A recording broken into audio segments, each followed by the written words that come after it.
안녕하세요. 안녕하세요. 자, 오늘은 MG 세무조사 컨설팅에서 두 번째 촬영을 하는 날입니다.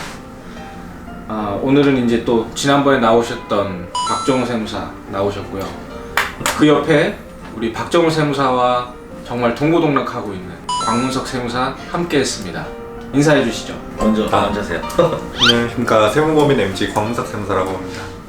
반갑습니다. 네, 안녕하세요. 저는 저번에 인사드렸던 박정우 세무사라고 합니다. 반갑습니다. 일주 만에 살이 좀 빠졌나요? 빠졌나요? 얼굴이 좀 헬스케진 것 같은데. 오늘 샤워하면서 거울을 맞 폐가 약간 들어간 느낌. 항상. 그리고 우리 광문석 세무사는 10월에 지난달에 장가를 간 아주 따끈따끈한 새신랑이죠. 결혼 생활 어때요? 너무 행복. 이거 와이프가 보나요? 편집해서 먼저 말해주세요. 오늘은 우리가 연말정산에 대한 이야기를 해보려 하는데요. 사실 우리처럼 근로소득자들은 또 연말정산이 되게 중요합니다. 정말 중요하죠. 네. 왜냐면 이제 13월에 월급이 되느냐 아니면 세금을 더 내야 되느냐. 보통 우리가 급여 받을 때 기본적으로 떼가는 세금들이 있죠. 그렇죠. 어떤 게 있죠? 사대보험이 있고, 사대보험 떼가고 소득세 떼가고 지방세 떼가고 있죠. 그래서 나중에 환급 받는 게 지방소득세하고 소득세 냈던 거에서 환급을 받는 거죠. 그렇죠. 그럼 1년 동안 1월부터 12월까지 내가 근무하면서 납부한 소득세 그리고 지방소득세를 세금으로 미리 내놓고 정산해서 세금을 돌려받을 수도 있고 세금을 더 낼 수도 있는 거죠. 그렇죠. 그러면 정우 세무사님은 작년에 환급 받으셨나요? 네, 전 조금 환급 받았어요. 그리고 광문석 세무사님은 환급 받으셨나요? 저도 전액 다 환급 받았습니다. 어떻게 전액을 다 받으셨어요? 다만 낸 세금이 적고 급여가 적으면 소득세율이 적기 때문에 결국 전액 환급이 된다는 월급 못 거, 받아가서 그 월급이 낮아가지고 참고해 주시면 말에 뼈가 있네요. 자, 그러면 오늘 이제 이야기 해볼 거는 몇 가지 질문 중에 첫 번째로 결혼 전에 비용을 많이 쓰잖아요. 네. 근데 그런 비용들이 연말정산 때 혜택을 좀 볼 수 있는지 혹은 연말정산 때 좀 내가 많이 환급 받을 수 있는 팁이 있느냐를 누가 물어보셨는데 그럼요. 저는 아무래도 직업이 이쪽이다 보니까 이미 결혼을 준비하면서 사실 그런 내년 2월 연말정산까지 생각을 하면서 사실 지출을 했거든요. 그래서 일단 급여가 누가 더 높은지부터 좀 배우자가 될 사람들이랑 검토를 하는 게 맞는 것 같습니다. 그래서 기본적인 원칙은 급여가 높은 사람의 카드 또는 현금영수증은 그 사람 명의로 쓰거나 현금영수증을 수취한다라는 게 기본 전제 조건일 것 같고요. 그래서 저희 같은 경우에는 일단 기본적으로 다 어디서 무얼 사든 제 카드로 다 긁었고, 만약에 그래서 월급으로 충당이 안 되면 와이프 될 사람이 그때 당시 여자친구가 저한테 돈을 보내주는 식으로.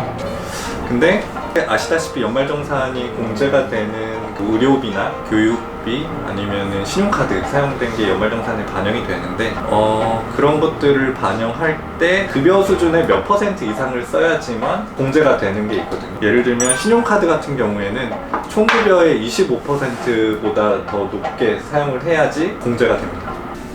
결혼하니까 좋아요? 너무 좋습니다. 뭐가 좋아요?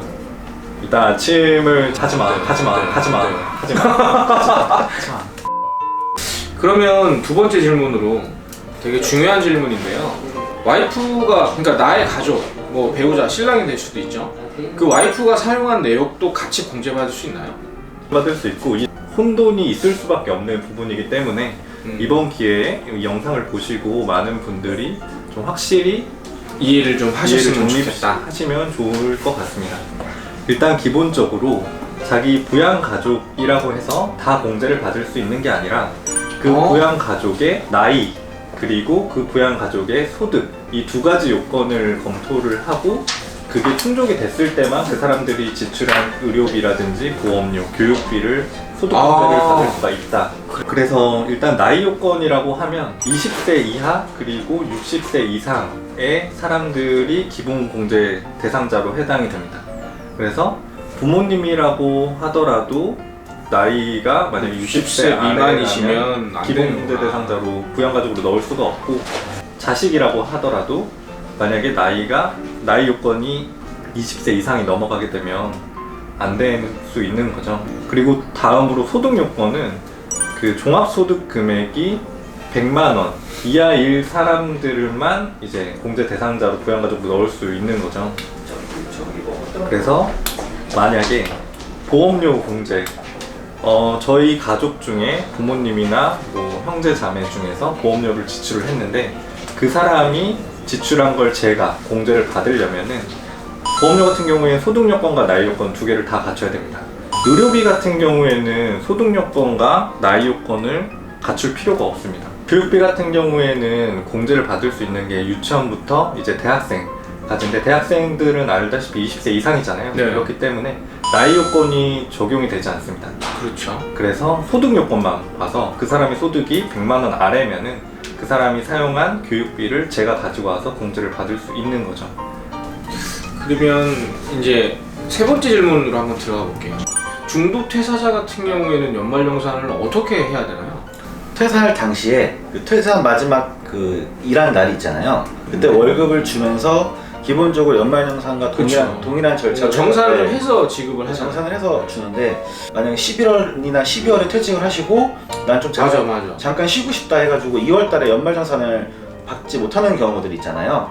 그런 분들은 이제는 본인이 이제 가지고 있는 그 원천징수 영수증을 토대로 해가지고 네. 5월달에 다른 사람들과 똑같이 이제 종합소득세 신고를 아예 해주시면 돼요. 5월 1일부터 5월 31일까지 기간 안에 종합소득세 신고를 해주시면은 또 연말정산 때 정확하게 반영되지 않았던 부분들에 대해서도 충분히 다 연말정산으로 받아가지고 뭐 환급이라든지 뭐 아니면 일부는 뭐 추가 납부 하시는 형태로 이제 세금 신고를 하실 수 있어요. 두 번째 경우로는 1월부터 6월까지 근무를 하고 재입사를 하는데 뭐 7, 8월 쉬고 뭐 재입사를 해서 다음에 2월 달에 재입사된 회사에서 연말정산을 받으시는 분들이 있는데, 그러신 분들이 인사팀에 꼭 제출을 해야 될 그 서류가 기존에 있었던 회사로부터 근로소득 원천징수 영수증 중간 정산된 내역 서류를 받으셨을 거거든요. 네. 거의 사실 근데 잘 안 챙기고 그냥 나오죠. 안 챙기면 맞아. 회사에서도 먼저 주지도 않습니다. 맞아. 퇴사를 하신다면 퇴사하는 회사의 중간 정산이 된 근로소득 원천징수 영수증을 받아서 요청을 해서 가지고 있다가 내년 2월까지 가지고 있다가 그 다음 회사 인사팀에 제출을 하면 좀 더 수월하게 연말정산이 잘 반영될 것 같습니다. 자, 그럼 이번에는 네 번째 질문을 한번 해보도록 할 건데, 연말정산을 그렇게 챙겨서 했었어야 되는데 못한 거죠. 그런 사람들도 있을 수 있거든요. 그렇죠. 그래서 직전에 연말정산이 신고가 누락된 경우에는 어떻게 해야 되나요? 그런 경우에는 이제는 수정신고, 수정신고라고 하면은 이제는 이전 직장분이 있는데 그 소득을 빼먹었다든지 아니면 이제 경정청구라고 해가지고 저 세금을 너무 많이 낸 것 같은데 이러한 것 때문에 돌려주세요라는 제도가 있는데, 그 경정청구를 통해 가지고 의료비를 빼먹었던 거 또는 보험료를 빼먹었던 거 이런 것들을 추가적으로 이제 신고를 해가지고 그 예전에 정산에서 못 받았던 금액들을 돌려받으실 수 있어요. 그게 몇 년 전 거까지가 할 수 있는 거예요? 5년 전 거까지. 5년 전 거까지는 경정청구를 통해 가지고 이제 추가 납부 또는 이제 환급을 받으실 수 있어요.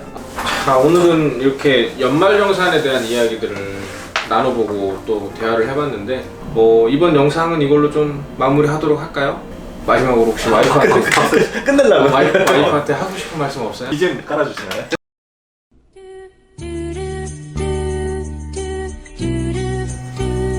참 결혼을 잘했다라는 생각이 드는 요즘입니다.